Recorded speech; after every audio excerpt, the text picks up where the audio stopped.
Welcome to another episode of The Marketer's Edge, a series designed to share senior level marketing perspective about marketer challenges, opportunities, and agency relationships. Our goal is to help marketers and agencies learn from other marketers across different industries.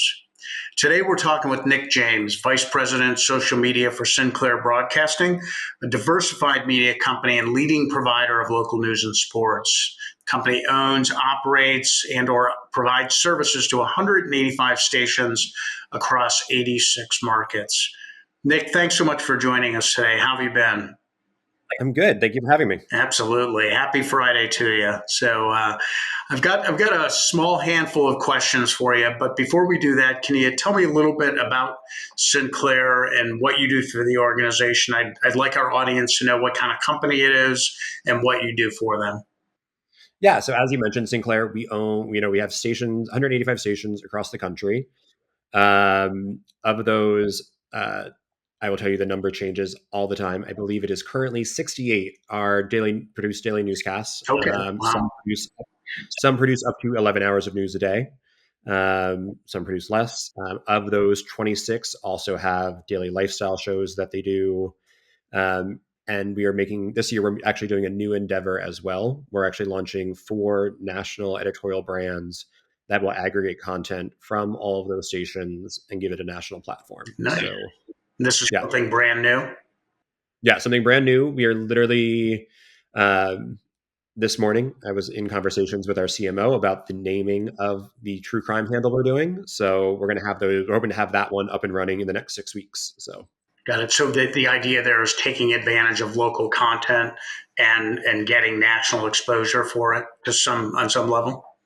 Yeah. So basically, if you think about it, the stories that happen in your local markets, they have national appeal in some way. Right. The first one we're launching is dedicated to true crime. There's a huge true crime fan base out there. Netflix has a new documentary, I feel like every day they're releasing.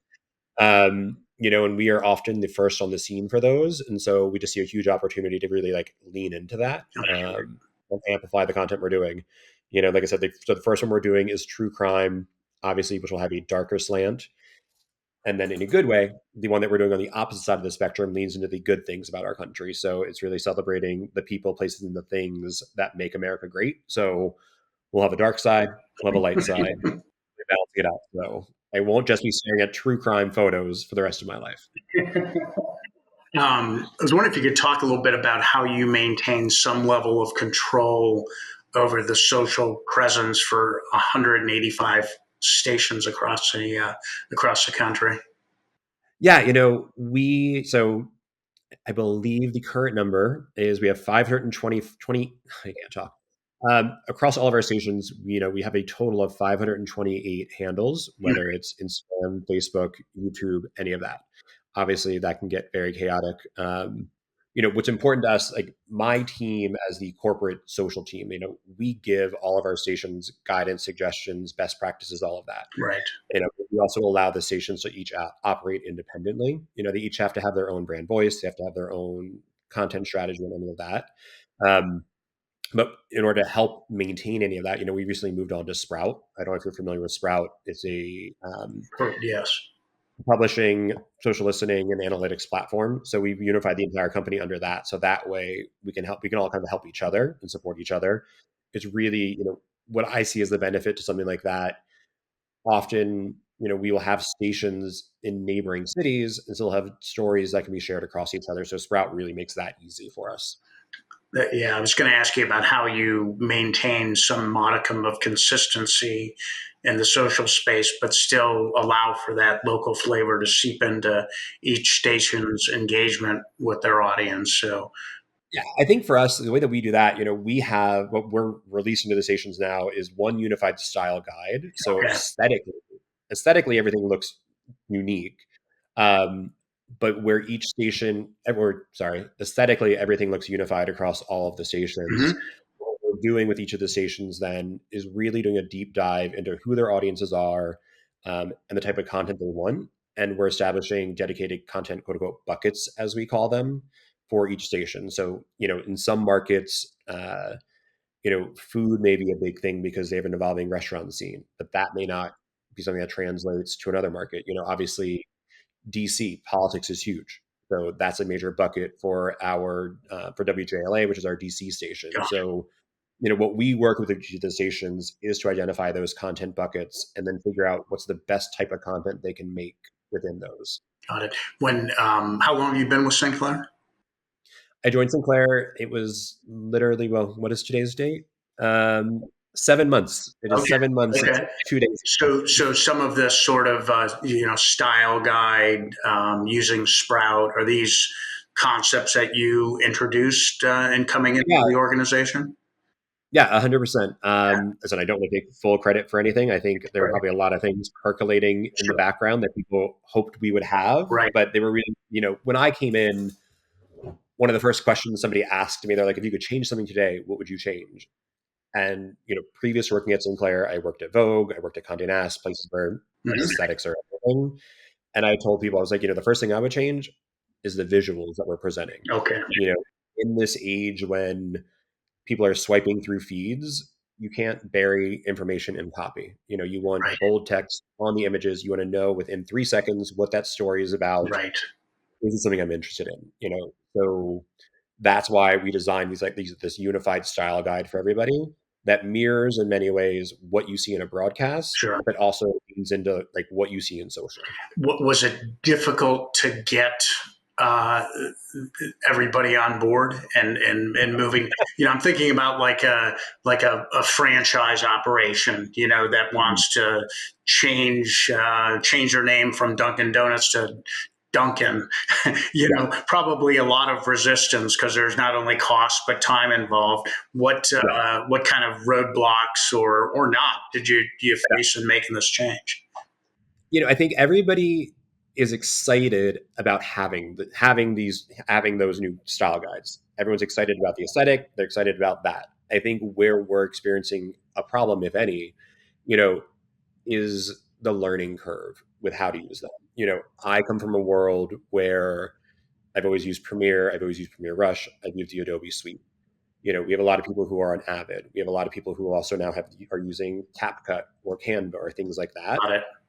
So, you know, I think where that we're going to have a hiccup is getting everybody using the same platforms, Got and it's the training and education portion.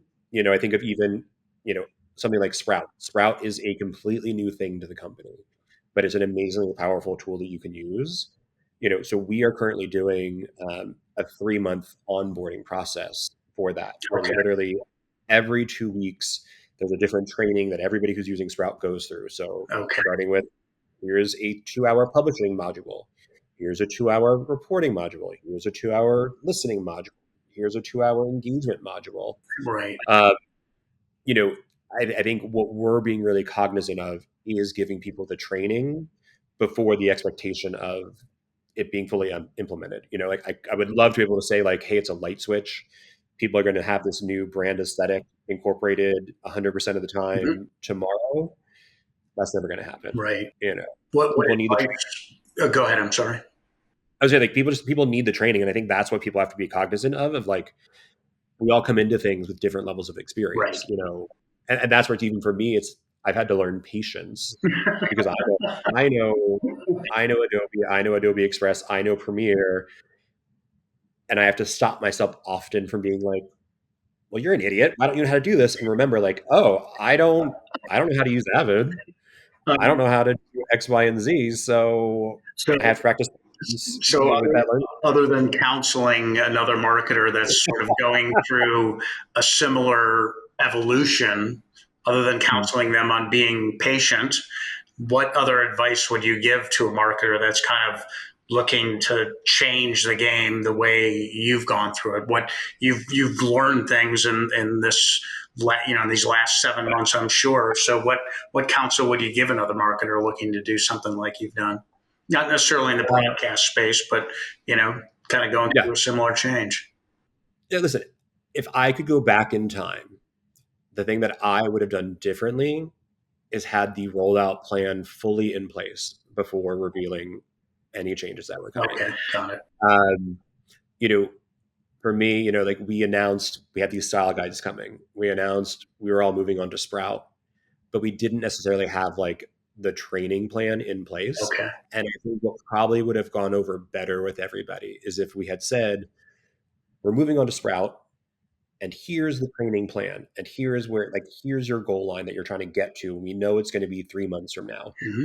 I think a lot of people heard, we're moving on to Sprout. Right. It's available tomorrow. And it was, wait, what? I don't know. I don't know how to use that. What are you doing? And so, I think at the start of all this implementation, there was a lot of like concern, worry, anxiety, any of the negative emotions you want to name, anger, you know, because they're like, this is a new thing coming in. Nick didn't teach me how to do it. Sure. And so I probably should have been a little more cognizant of saying, like, we understand this is going to be a big change. Here's what we've planned ahead so that, we can ease that blow. Do you feel like you did a decent job of articulating the benefits of why these changes were going to be implemented? I think that we as a company, I think our leadership as a whole did a good job at articulating it. Okay. I think for me personally, like, I had used Sprout or Hootsuite or a version of a social publishing tool for many years, Hmm. um, and so I knew it. And it was one of those things Right. that for me personally, I often find it hard. Yeah. It's like an expert in making.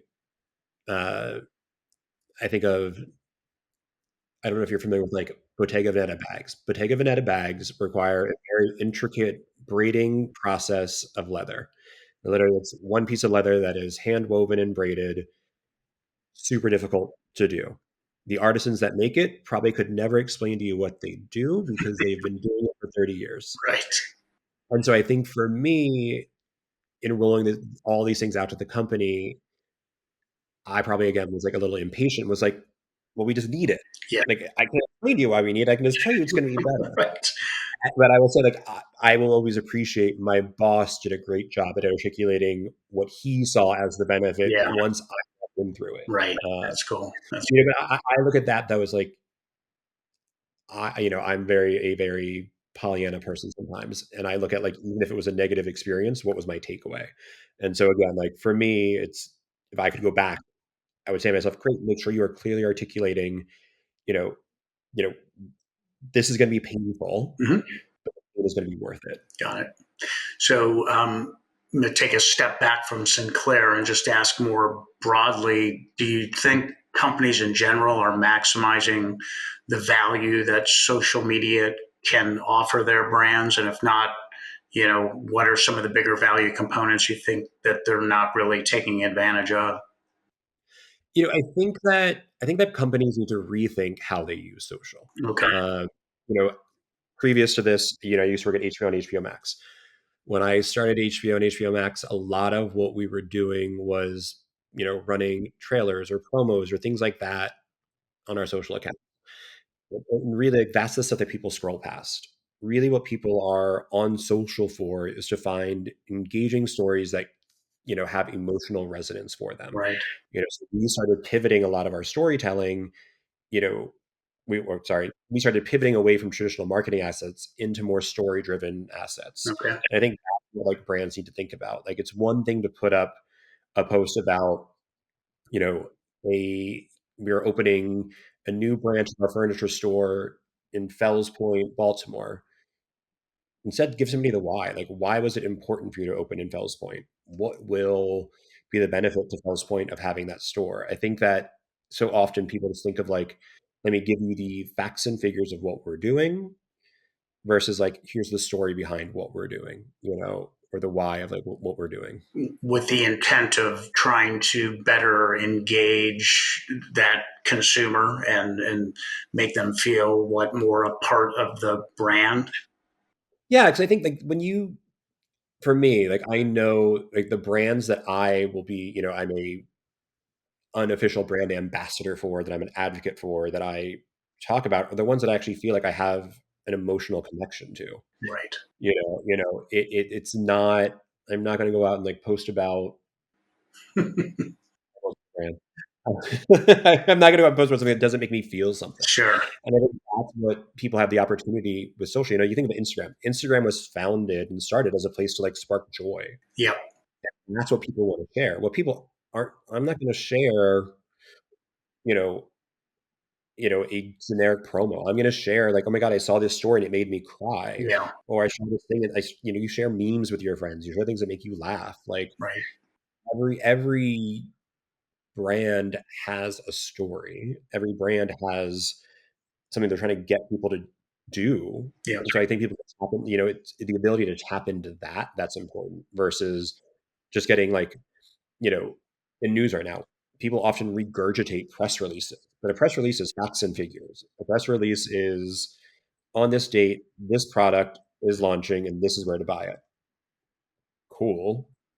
But how is that product going to impact my life? How is that product going to make my life better? How is that product going to save me time, save me money? How is that product going to, you know, make my husband or wife happier in our relationship? Like Hmm. that stuff that people are going to like really gravitate Got towards. it. So as you look ahead, 3, 5 years out, what major changes do you anticipate you'll see in the social space, and maybe specifically, what impact do you think AI will have in the space? What I'm hopeful about with AI is it's really able to give brands the opportunity to like personalize the content they're delivering to people. Right now, you think of anybody's Instagram feed, Facebook feed, Twitter feed, whatever, you're putting the same post up being served to the masses. Hmm. My hope with AI is that we could create a campaign for something that says, here's our 5 core target audiences.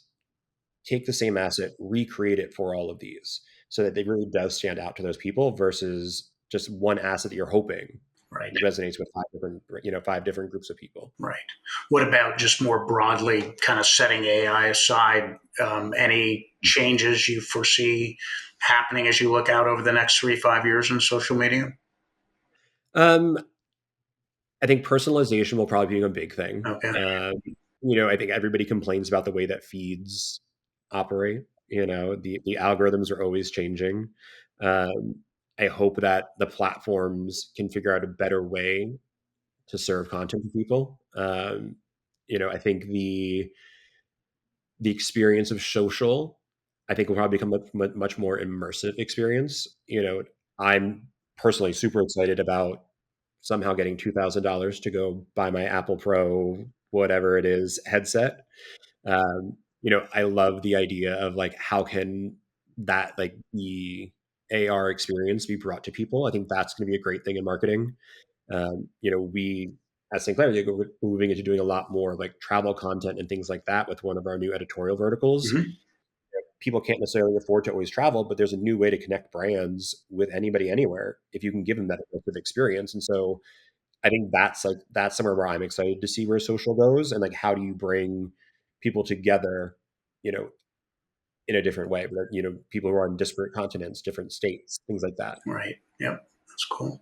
So, slight change in focus on the questions. Thinking back over your different jobs and experiences, which would you say has had or has had the most pronounced impact on Nick James personally and then professionally, and why? If I had to think back over everything I've done in my career, um, I would say the most positive experience I had was my time at Condé Nast. When I joined Condé Nast, we were just, we were starting up this whole video endeavor. And Michael Klein, who was my boss at the time, really let us try and experiment with things. And I think it really like piqued curiosity for me, and allowed me to think like, it allowed me the opportunity to fail. It wasn't a place where um, failure was a detriment. And I think because what we were doing was on social, and social is so ephemeral, we weren't launching $1 million show. Mm-hmm. So Conde allowed me to embrace failure and embrace the idea of just like trying something.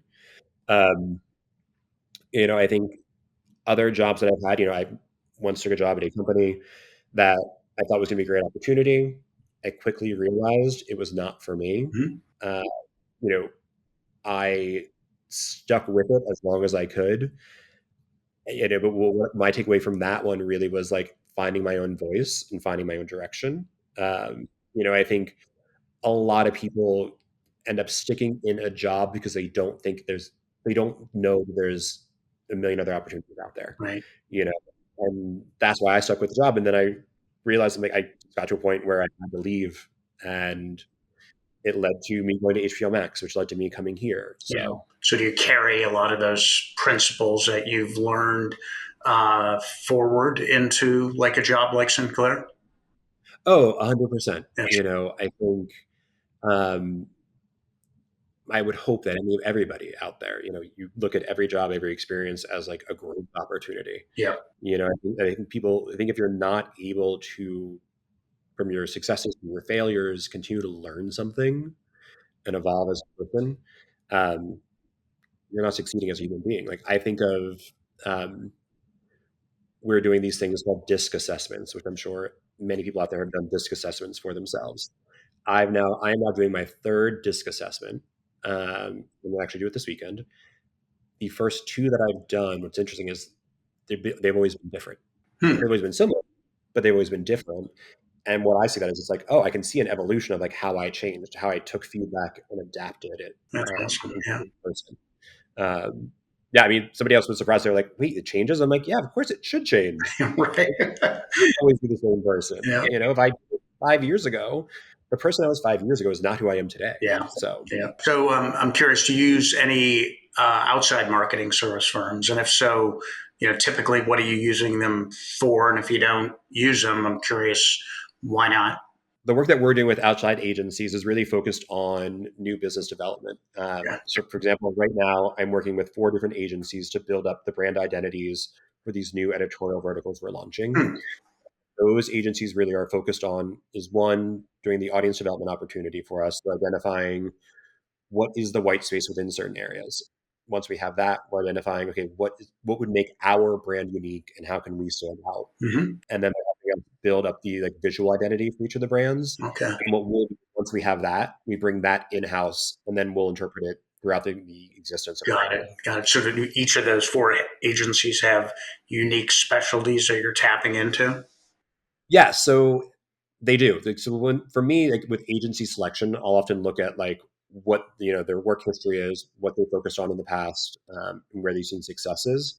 You know, one of the key things for me also when I meet with an agency is really asking them the very direct question of like what they actually feel like they're passionate about. Hmm. You know, one thing I've always hated personally is when an agency says, "Oh, we're good at everything," and I'm like, "Are you? Are you really?" Like, because I can tell you, like for me, I don't know sports. If you came to me to put together a sports pitch for you, it would fail miserably. You know. And so, I always try to go with the agencies that are willing to be honest about what work they're passionate about. Yeah. And I think that's where you find success is when you can actually partner with people that truly are passionate about a certain subject. And that's that it's not always easy to find. It may mean taking 6 agency meetings to find the right fit, Right. but like the time you save on the back end by spending, 2 hours at the top of it finding the right agency is invaluable. Yeah. So uh, you've answered some of my next question, which was any advice you'd give to marketers thinking about bringing a new agency on board? Advice I would offer anybody wanting to bring in an agency would be first to be very clear about your expectations with them. Something I have often run into myself, agencies obviously operate as outside endeavors. They don't know the inner workings of your company. They don't know who's approving what, who has access to what. You have to remember that there is definitely always going to be a disconnect. And so being clear with them from the start of what you need, what they need, and aligning on that. Do they need access to certain files? Do they need access to certain research documents? How are you guys communicating and doing reviews? One of the things I've run into, even right now, an agency we're working with uses Google Docs. We don't use Google Docs. They've now had to convert everything from their Google Docs into online PowerPoints. You know, that's an extra step for them. So I think it's just being very clear with everybody from the start of what the expectations are. Got it. Got it. Makes sense. And my Mm. last question then is if an agency were trying to knock down your door and attempting to win business from you, what advice would you give that agency? For me, anyone that I'd want to work with, I want to know what their passion points are from the start. Okay. You know, I don't want someone coming to me and saying, we can do anything, we can do everything. I want someone to come to me and say, I saw that you guys are doing X. Here's how we can help you do it better. Whether it's, I see that you guys are doing sports coverage. Here's how we can help you make it better. I see that you guys are doing true crime coverage. Here's how we can help you do it better. I think when it's a generic, like, we can do anything, we can do everything, I'm not looking to go shopping at a Walmart. Right. Like, Right. it's like I want to go to a specialty store for things. So I think that's maybe the takeaway. Don't be Walmart, be a specialty store. Yeah. Let me throw one more out at you. Thinking about the marketer world again, what would you characterize as sort of there as a whole marketers' biggest challenge as we head into this new year? What I think is the biggest challenge is, like, we currently have an ocean of opportunity and figuring out where to focus. You could be on countless platforms. You can create, do you want to create a podcast? Do you want to create video content? Do you want to create still content? Do you want to create X, Y, or Z? You know, it's within that realm. Like, there's so many possibilities. I think it's narrowing down to what you can do right. Yeah. Yeah. Where your audience really wants, is the challenge. Because what I get all the time is people being like, "Oh, we should be on Pinterest. We should be on this. We should be there. We should be there." And it's like, well, no, we should be where our audience is. We should How do you recognizing that the world is changing faster and faster every day, and presumably there are better alternatives that are always going to be presenting themselves. How do you not go insane uh, trying to keep focused, yet trying to still stay a bit ahead of the curve? Do agencies help you do that? Do vendors help you do that? Do fellow employees? yeah. How do you manage through that? For us, the way that we do it is sampling, I guess, is the best way to describe it. One of the benefits we have is having all these stations, having all these markets. I can try something in one Okay. and see if it's successful. Right. And if it is, take it to everybody. If it's not successful, we can dispose of it. Yeah. So we have the unique ability just to do that because we have so many different markets. I think that probably is, it's a challenge for someone if they have a singular brand, if they Right. have a singular thing, because, like, there's not somewhere to try. But Yeah. that's for us, is we're willing to try anything. We have a dedicated innovation team Hmm. that is focused on what is new and what is next. Okay. That's great. They're doing experiments in AI. They're doing experiments in, um, you know texting platforms and various other things. But again, because we have so many tentacles, Mhm. it's okay if arm number 68 gets cut off, because we have 67 others that Yeah. we can use. Yeah. That's great. Yeah, Well, good. Well, this has been a great discussion. You've got some exciting things, sort of opportunities, down the road here with those new platform concepts that you're introducing. And it sounds like, just in a short 7-month period, you've made quite an impact on Sinclair Broadcasting. And, I'm glad it's all going reasonably well for you. And it sounds like it's, clearly the right move. So great perspective in terms of helping marketers understand, how to most effectively use a social space, where it's going. So really appreciate the time, Nick. Thanks so much, and wish you all the best moving forward. of course. Thanks for having me. All right, thanks a lot.